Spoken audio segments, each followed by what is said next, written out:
丈夫被妻子嫌弃又懒又胖又丑，身体还不好，所以不想给她生孩子。因为丈夫每天除了忙工作就是打游戏，一点都没有把家庭放在心上。妻子觉得这段婚姻不知道该如何走下去了。先看看嘉宾和涂磊老师的一番话。看你的这一些，你自己认为是生活上的一种习惯而已，就是我们常说的丈夫的巨婴症。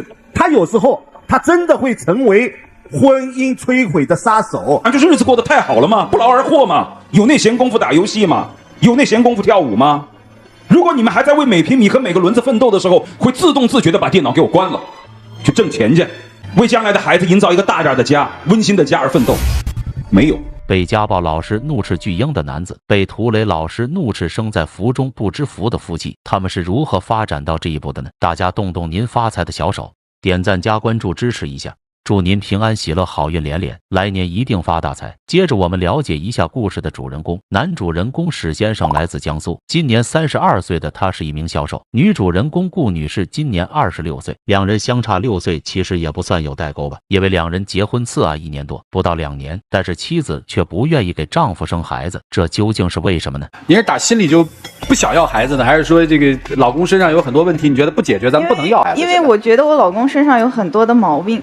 我们先说一个事情，就我们家那个房子。妻子抱怨丈夫太懒了，做什么事情都拖拖拉拉。首先说到两人的婚房，因为是3年前就已经买了房子，家里有装修的钱，但丈夫却拖拖拉拉，硬装都装了1年多才装好，然后买家具竟然也拖了1年。冷天说太冷，暖和点再去看家具，热天又说等凉快点再去，反正就不把这些事当回事。那作为女人，没有一个我怎么给你下蛋呢？女孩的考虑也是很正常的。接着女孩又抱怨到车子的问题，还有一个车子，我们在好几年前，我们在认识之前，我的老公就说要去学车，然后具体是哪一年我也不知道了，反正我们认识的时候就说已经报了驾校，咱就花个2个月时间把它给考过，我们就可以买车，就可以提车去了。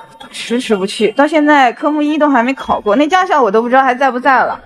两人认识的时候差不多有个5年以上了，那个时候丈夫就去报考了驾照，结果5年过去了，直到现在科目1还没有过，驾校都不知道还在不在。这人是懒到什么程度了呀？还找借口狡辩说很忙，周末又起不来。一个家庭有条件买车买房装修，但丈夫却连最基本的入住和提车都做不到，那怎么让一个女人给你生孩子呢？因为妻子说到丈夫懒到一回家吃完饭，哥们一个信息就直接上号了，打游戏几乎每天都打到凌晨2点左右。如果有这个时间和精力，何至于房子装修3年还没装好，何至于驾照考5年还没过科目1呢？所以赵川也询问到女孩，所以你觉得这个要娃肯定不现实，对吧？对啊，这也没时间啊！你说你那么忙，你又要工作又要打游戏的，哪能要娃呢？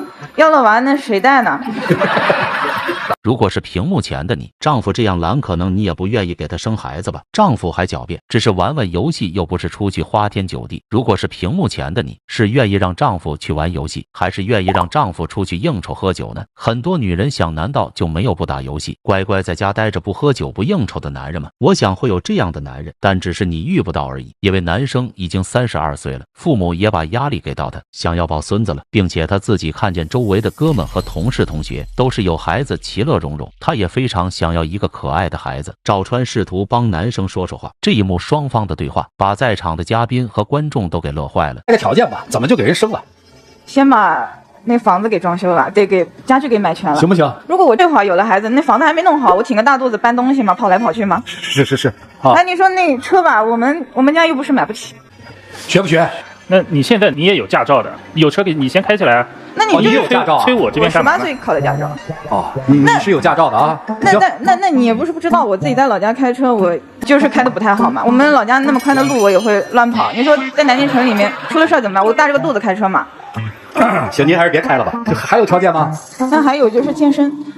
这就是传说中的女神节。为了南京城居民们的安全，还是不要让女孩开车了。男生赶紧去把驾照拿回来吧！5年时间，我都迫不及待想知道这个驾校还在不在呢。说到房子、车子的问题之后，妻子还觉得丈夫现在越来越胖，每天吃完饭都不带动的，除了打游戏就是打游戏。给丈夫办了健身卡，丈夫却只去过几次就懒得去了。所以一个没有责任心、没有担当、拖拖拉拉还身体不好、肥胖的男人，女人怎么给你生孩子呢？接接着两人说到养猫的话题，却延伸到了孩子身上。养猫有一段时间，猫老是要半夜拉屎，但是两个人都起不来弄，就联想到以后有了孩子，肯定半夜就必须要有人照看才行的。但两个人都不愿意起来怎么办？这孩子还能生吗？这一点表示两人都很懒，丈夫是懒到家了，妻子也是喜爱跳舞的。如果生完孩子没有保持好身材，就会变样。所以除了丈夫的原因，自身也有一些纠结。赵川也看出来了，女孩觉得老公比自己大6岁，本以为在生活中可以照顾她一点，没想到丈夫从来不做家务不煮饭，两人都要上班，妻子也要做家务煮饭，但却没有起到监督丈夫的责任，所以这两人还真是一对冤家。接着女孩说到让人不淡定的一幕，更让赵川都急眼了。听明白了，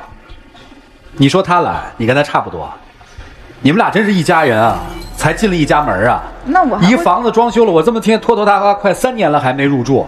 生完小孩之后可以好看一些。现在小孩子也会比爸爸妈妈，你知道吗？那人家去开家长会，爸爸妈妈长得不好看或者怎样，人家小孩子也自卑啊。那爸爸妈妈要真长得不好看，小朋友还不活了吗？那得整容吗？那我们有条件可以保持一下，我觉得就。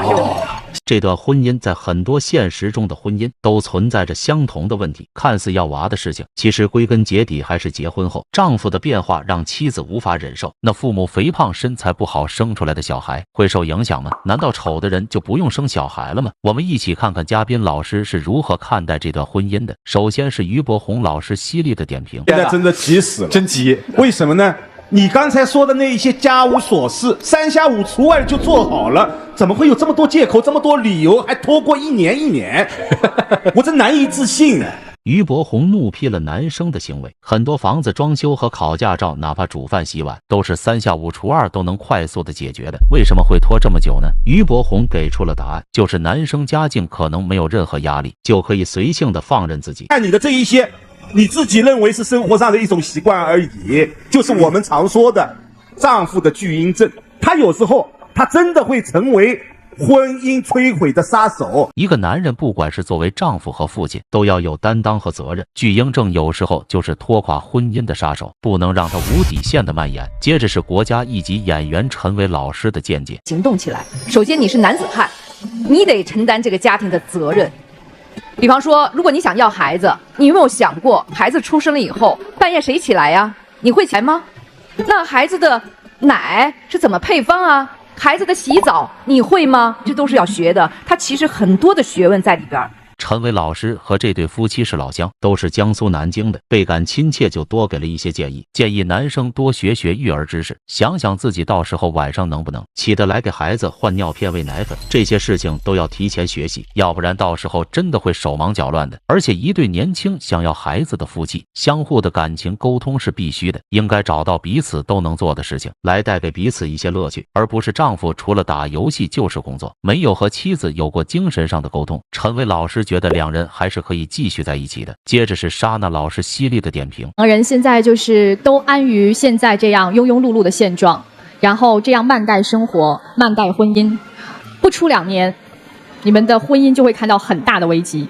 现在还能凭着一股热情和新婚的劲儿，两个人还能拧在一起，但是现在已经出现苗头了，就是相互的指责和抱怨。你们人生的动力是什么呢？其实两个人在一起结婚，彼此就要成为彼此人生的动力。莎娜老师说出了一个动力词，彼此没有成为对方的动力。男生为什么不去装修房子，不去学车考驾照，不做家务，只会玩游戏，就是生活中已经失去了动力了。而妻子为什么不给丈夫生孩子，也是因为没有动力。两个人的生活太过简单，看不到未来的希望，没有共同的目标，没有相同的愿景，做一天和尚撞一天钟，走一步算一步，没有规划。所以这个问题继续下去，这段婚姻迟早会出现危机。充实有乐趣的生活，到后面生活也会给我们相同颜色的反馈。最后是压轴出场的涂磊老师一针见血的点评。我敢断定那套房子不是你们自己的钱，是吗？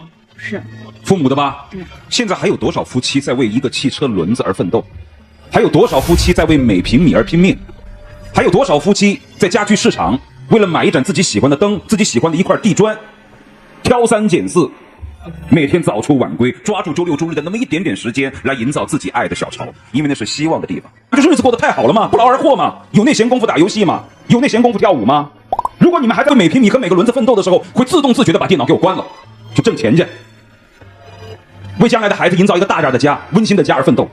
没有同甘共苦的夫妻，不会明白涂磊老师所表述的那种经营婚姻的幸福。有的时候希望很简单，一个对未来憧憬的安心小窝；有时候幸福也很简单，夫妻双方彼此一个洗菜一个煮饭，这就是最简单的幸福。从两人抱怨和没有共同语言这2点足以看出，两人其实根本没有那么的相爱，可能就是为了结婚就结婚了，因为两人的日子过得没有波澜，太顺水推舟了。男人想想开车送大肚子的老婆去产检，在车上这一幕，就算等2分钟的红绿灯都是一种幸福。女人想想自己给丈夫生一个小孩，一家3口出去逛街吃饭，那样都会格外有味道，这就是一种幸福。所以婚姻和爱情都需要憧憬未来，努力现在。两人有了共同的快乐，共同经历的事情，就是最幸福的时刻。有时候人们苦苦追寻的幸福，其实是别人已经拥有的。有的人明明没有这对夫妻那么有条件，却还是要自己一步一个脚印去创造这个条件，而有些人却生在福中不知福。所以什么才是你真正想要的婚姻和生活？答案似乎很近，却又摸不着。两人最后听了涂磊老师的话，都愿意为彼此做出改变。走出舞台大门那一刻，两人都是幸福的。男生没想到来到爱情保卫战，还挨了一顿骂，但却骂醒了内心沉睡的自己。今天这个故事就到这里，屏幕前的家人有什么话可以留言讨论，我们下期不见不散。